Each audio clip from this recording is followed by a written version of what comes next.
계속해서 재림의 때에 대한 내용을 강조하고 있습니다. 특별히 이 무법의 사람 또는 불의의 자녀 또는 멸망의 자녀라고 설명되는 이 모든 것들이 사실은 적그리스도라고 알려진 적그리스도에 대한 일인데, 이 적그리스도에 대한 예언은 특별히 다니엘서에도 예언되어 있습니다. 그러니까 아수르, 바벨론, 페르시아까지 멸망하고 이 중간기라고 설명할 수 있는 헬라 시대라고 설명되는 이 안티오쿠스라고 말하는 그를 1차적인 적그리스도라고 다니엘서에서는 강조합니다. 그 적그리스도가 마지막 때 등장할, 예수님의 재림과 관련돼서 등장할 적그리스도를 의미하기도 하고, 또 그의 그 모형이라고 할 수 있는 이런 그 불멸의 멸망의 자녀라고 설명되는 그도 역시 적그리스도이긴 합니다. 근데 완벽한 적그리스도는 이 사탄을 의미하기도 하는데, 그것이 아직은 완벽한 적그리스도라고 설명되는 그가 누구인지는 우리가 알 수 없지만, 그가 아직은 등장하지 않았지만 적그리스도를 닮은 자들이 등장한다라고 설명을 합니다. 그래서 이것에 대해서 사도 바울은 이미 그리고 벌써라고 하는 이 수식어들을 자꾸 사용하면서 강조해왔음을 설명합니다. 그래서 5절에 보면 내가 여러분과 함께 있을 때에 모두 말했던 것들이라고 설명하면서 이 부분에 대해서는 이미 사도 바울이 가르쳤다라고 하는 것을 다시 한번 강조하고, 여러분은 기억하지 못합니까? 라고 책망하는 내용이 아니라 수사학적인 질문입니다. 반드시 기억해야만 한다 라고 하는 강조입니다. 그것을 기억한다면 지금처럼 혼란스럽거나 두려워하지 않게 될 것이기 때문이죠. 사도 바울은 오늘 말씀 가운데 두 가지 흔들리지 않는 믿음의 기준을 제시합니다. 첫째는 사도 바울 자신이 가르쳤던, 이미 가르쳤다고 말하는 사도 바울의 가르침이라고 하는 예수님의 말씀, 진리의 말씀이 기준이 되면 흔들리지 않을 것이다 라고 하는 것이고, 두 번째는 지금 7절에 6절에서는 지금 어떤 힘에 의해 사로잡혀 있다고 말하고, 또 7절에 가면 중반절에 아직은 어떤 힘에 의해 눌려 있다고 말을 합니다.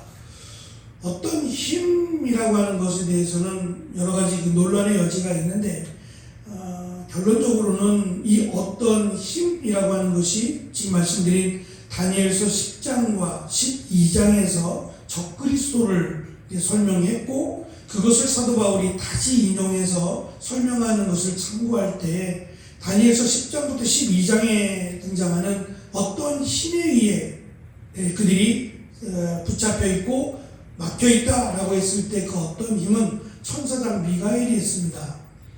천사장 미가엘이 하나님의 명령을 받아서 그 어떤 힘, 적그리스도를 막고 있다, 제한된 시간까지 막고 있다라고 예언했던 것을 지금 인용하고 있다면, 여기서도 어떤 힘에 의해 붙들려 있고 어떤 힘에 의해 붙잡힌 바 되었다라고 하는 그 어떤 힘은 역시 천사장 미가엘을 의미할 수 있다는 겁니다.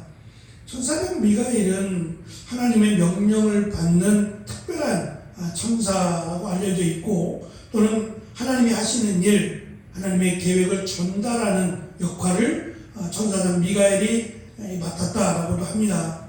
그래서 예수님의 오심, 탄생할 것에 대해서도 역시 이 미가엘 천사가 그 역할을, 전달해주는 역할을 감당했기에 그 당시 1세기에 혼란을 주었던 것 중 하나가 이 천사를 마치 신으로 섬기는, 그래서 신이 우리를 보호한다고 했을 때에 이 천사장 미가엘이 마치 우리를 보호하고 천사장 미가엘이 나의 수호신인 것처럼 그렇게 오해하기도 했어요.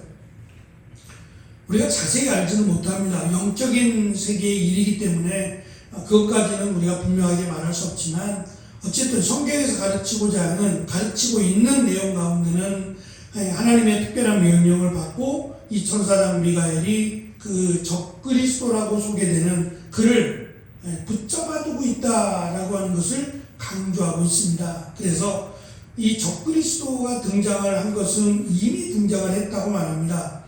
완벽한 적그리스도는 아니지만 이 적그리스도의 모습을 닮은 다니엘서에서 강조하는 이 안티오쿠스라고 하는 예수님이 오시기 전 그 성경의 중간기라고 해당되는 그때 등장했던 헬라 시대를 주물렀던 왕인데, 이 안티오쿠스를 왜 적그리스도라고 하냐면 그가 행한 일 좀 이렇게 드러내놓고 보면 그가 나는 신이다 라고 말을 했습니다. 내가 바로 그 신이다, 내가 나타났다, 그러니까 내가 나타났다라고 하는 단어로 너희들이 그토록 기다리던 그 메시아가 바로 나다 라고 말했던 사람이고, 또 예루살렘 성전에 자신의 우상을 세웠어요. 자신의 신상을 세워놓고 나를 숭배하라, 내가 바로 너희들이 기다리던 메시아다 라고 하는 그 말을 했던 사람이 안티오쿠스입니다. 그래서 그럼 내가 신이다라고 주장했던, 너희들이 기다리던 바로 그 메시아가 나다라고 말했던 첫사람이 안티오쿠스입니다. 그래서 그를 적그리스도라고 말하는데, 이러한 일들이 계속 나타날 것이다. 앞으로 내가 메시아다, 내가 신이다라고 말할 사람들이 계속해서 나타날 것이다. 그들이 적그리스도고, 마지막 때 등장할 적그리스도가 누군지는 알 수 없습니다. 그러나 그때가 되면 예수님의 재림이 이루어질 것이다. 지금 여러분들에게 나타난 이 내가 그리스도다라고 말하는 이것은 어느 날 갑자기 등장한 게 아니라 이미 다니엘서에서 안티오쿠스가 나타났던 현상이 반복되는 것뿐이다. 그러니 놀라지 말라는 것과, 또 한 가지는 말씀드린 것처럼 그를 붙잡고 있는 6절에 그가 세상에 나타나는 것 그리고 드러나는 것이라고 하는 이것이 모두 하나님이 허락하셔야 가능한 일이다. 그러니 이것을 새롭게 볼 것도 아니고, 또 하나님이 이 섭리, 이 역사하심을 주관해주고 있기 때문에 두려워하지 말라라고 하는 두 가지를 우리에게 강조해 주고 있습니다. 우리는 말씀에 굳건히 뿌리 내려서 거짓을 분별하는 영적 기준이 있어야 된다는 것과, 무모의 비밀이라 할지라도 천사장 미가엘의 역사로 대표되는 하나님의 통제와 주권 아래 모든 것이 진행된다라는 것을 신뢰함으로 두려움에 빠지지 말라라고 하는 것을 사도 바울은 다시 강조하는 겁니다. 이미 가르쳤던 내용이지만 다시 상기시켜서 저들이 강조하는 사도 바울이 이랬다라고 하는 거짓 가르침을 따르지 말고, 내가 다시 한번 분명히 말하지만 하나님의 말씀 예수 그리스도에 대한 이 재림에 관한 부분을 다시금 잘 기억하고 그것을 기준으로 삼을 것과, 또 이 모든 것들이 하나님의 섭리 아래 있다, 하나님의 주관 아래 있다라고 하는 것을 확실히 믿고 흔들리지 말라는 겁니다. 때가 언제인지는 알 수 없지만, 자신도 물론이고 때가 언제인지는 알 수 없지만, 이러한 적그리스도의 등장은 이미 예언되었던 것이다. 수많은 적그리스도가 앞으로도 등장할 것이다. 두려워하지 말고 그것이 그냥 있다가 사라지는 자들에 불과할 것이다. 그들이 말하는 내가 메시아다라고 하는 것에 현혹되지 말라는 겁니다. 그때가 되면, 메시아가 오실 때가 되면 정말 마지막 때가 될 것인데, 그때까지 우리에게 중요한 것은 누가 메시아다라는 게 중요한 게 아니라 흔들리지 않는 믿음을 갖는 것이 중요한 것이다. 그런 것에 흔들리지 말라라고 가르쳐 주고 있습니다. 어쩌면 이 시대에 딱 맞는 말씀이 아닐까라는 생각도 했습니다. 내가 메시아다라고 하는 이들이 우리 주변에도 많이 있습니다. 그것에 현혹될 것이 아니라 진정한 메시아이신 예수님은 이미 오셨고 다시 오신다라고 하는 사실을 기억하고, 그때까지 우리가 흔들리지 않는 믿음으로 믿음의 경주를 잘 감당해내는 또 오늘의 하루가 되시기를 축원합니다. 기도하겠습니다.